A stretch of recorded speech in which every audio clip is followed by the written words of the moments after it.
footwear and the foot hygiene plays a very important role in the lifespan of a diabetic patient. Because as you have rightly said above from your data, half of the patients will have a problem in the feet in their lifetime. And if you take care of their feet, the feet will take care of you. And for me, I always tell to my patients that once you are a diabetic and if you have a problem in the feet, or if you don't have a problem in the feet, that's more important. Prevention is more important.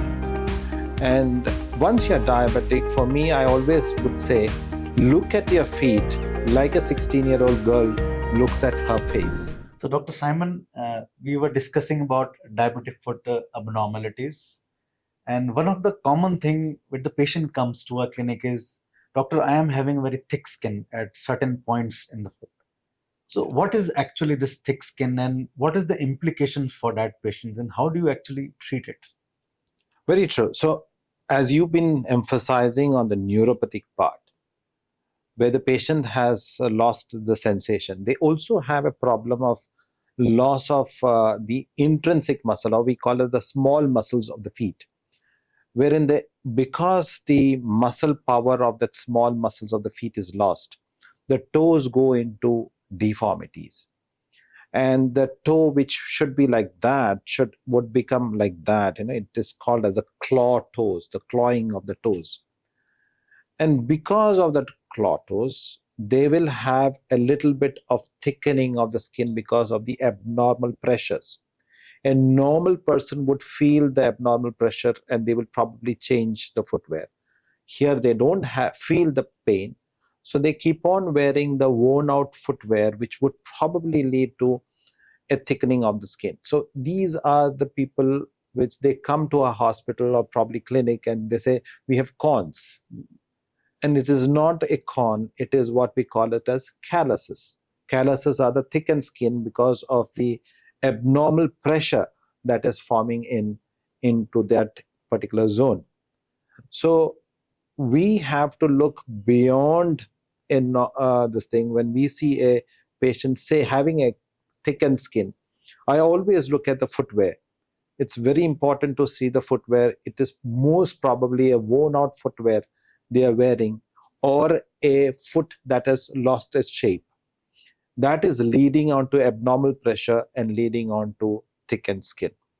So you need to see the shape of the feet as well as the shape of the footwear to exactly treat the patient. Absolutely. So as Dr. Simon mentioned that callus are areas of very high pressures and just underneath the callus, there might be an ulcer. So we are sitting on a volcano to erupt. Yes. So whenever we see thickened skin, this is a red flag for foot ulcers. And as you rightly mentioned, they need to change the footwear. Yeah. So one of the things which probably, as you said, a small sinus or a ulcer which would be huge inside, but is covered by a dead skin or a thickened skin, or what we call as callus. And the patient usually comes saying, I have some spotting there and all that. But when we remove that dead skin, we find a huge ulcer uncovered. So as you rightly pointed out, or probably rightly said, a volcano, and a small spurting out of a volcano is seen, which is a big problem, which can lead to a bad catastrophic amputation if you don't take it seriously. So we were discussing about abnormal distribution of pressures leading to calluses in a patient of diabetes. Yeah. So Dr. Simon, it seems that distribution of pressure is very important before choosing a shoe. Yeah. So how actually to customize the shoe which can distribute the pressure in diabetes? Not a diabetic problem, especially a diabetic neuropathic problem, or a abnormal feet, shaped feet, they need customization. And as we were discussing, the pressure points where there is callosities, they have to be that the weight bearing there has to be redistributed. So we need to have a pedobarogram for those type of feet, wherein we know exactly where the pressures are more, and we need to offload that area so as to have the callosities decreasing because with the footwear. There are certain times wherein the shape of the feet is grossly abnormal. That is where we as surgeons probably would have to do something.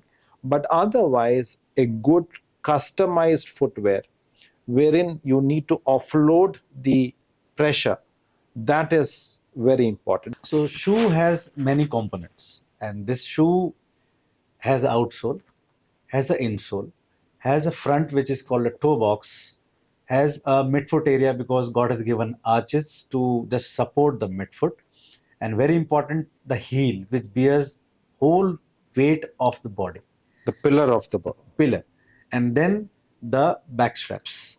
So every shoe, every footwear, I would say, have different components. As we know that outsole, you can comment, Dr. Simon, regarding how should be the outsole of a given patient of diabetes.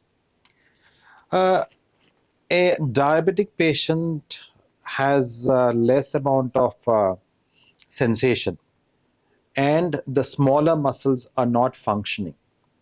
So what we need is a footwear, I mean, more than one specific outsole and insole. Let me tell you, I mean, my experience in giving a footwear to a diabetic patient who's got an insensate foot is not to wear a flip flop, because the flip flop means you have one toe, this thing, and you're holding with your toes. Your toes are already kind of paralyzed. It's not functioning. So the footwear you're holding is not actually, you're not holding. It slips off as you walk, and you don't have the sensation that your footwear is no longer there in your feet. So the first and foremost for me is a footwear which has got a back strap, or what I say, the footwear should hold your feet, not you holding the footwear. Exactly.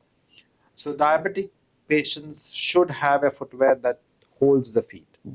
The outsole should be a little bit of something called as a rocker bottom, so that it glides, it helps you to glide when you're walking.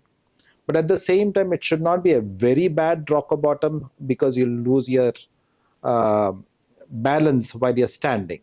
So you need to balance between the two things of what is the shape of your own feet for having a outsole and an insole. So during a normal gait of a human being, the weight or the stress and the power required during walking is can be significantly reduced just by rocker. Rocker bottom, And both yes. anterior rocker as well as posterior rocker. And rocker means instead of a flat outsole, it can be slightly raised. So as you rightly mentioned, a person can glide like this. It reduces the just work of walking.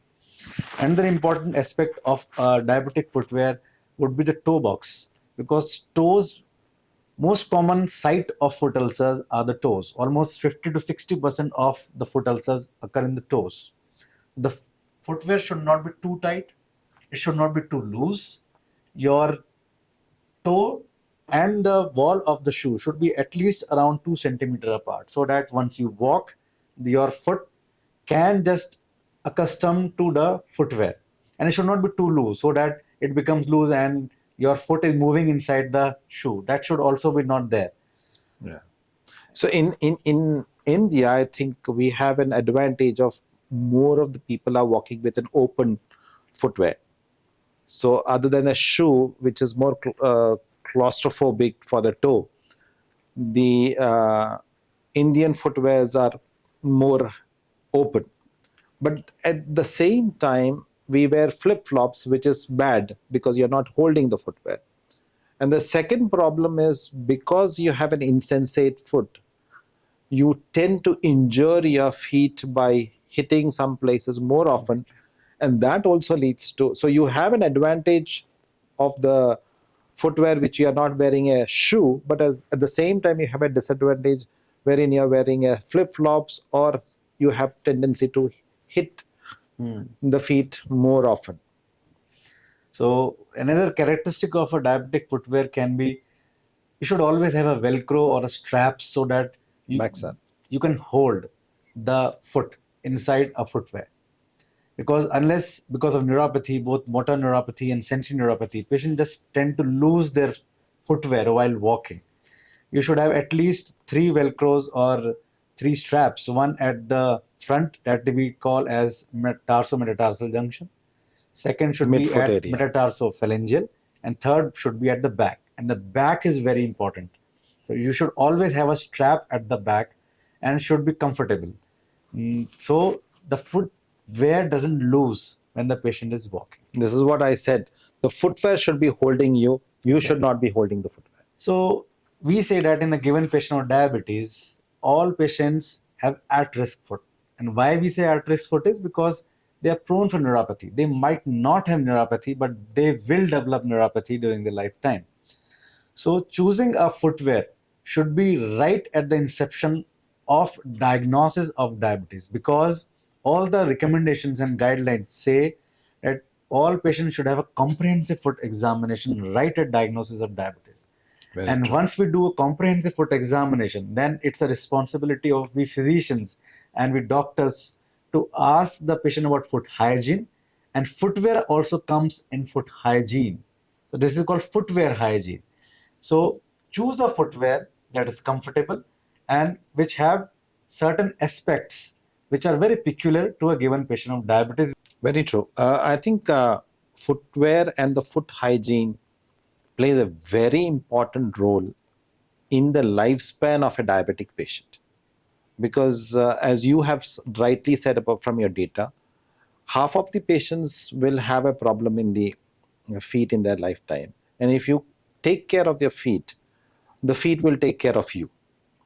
And for me, I always tell to my patients that once you are a diabetic and if you have a problem in the feet, or if you don't have a problem in the feet, that's more important. Prevention is more important. And once you're diabetic, for me, I always would say, look at your feet like a 16-year-old girl looks at her face.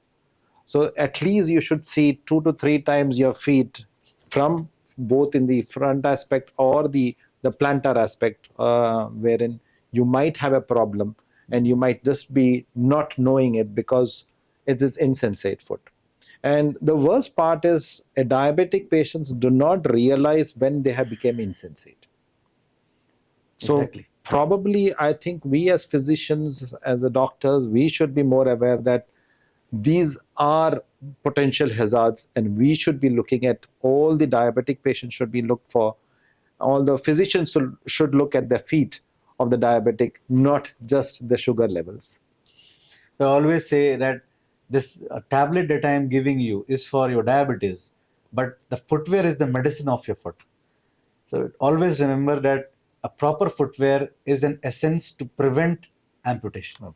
So Dr. Simon, what should be the key mantra for patients of diabetes regarding foot care? For me, I always say a diabetic person should look at their feet like a 16-year-old girl looks at her face. Look at your feet at least twice a day, not, if not more, and look at all aspects of your feet like a 16-year-old looks at all aspects of her face, so that you do not miss the places between your toes, in the front, in the plantar aspect. All the parts of the feet has to be examined, and that is a one way of preventing a problem, preventing a catastrophe. So this we call Cinderella foot, because Cinderella, if we remember that story, no girl could just fit her foot in that shoe that Cinderella had. So every footwear is different and every foot is different.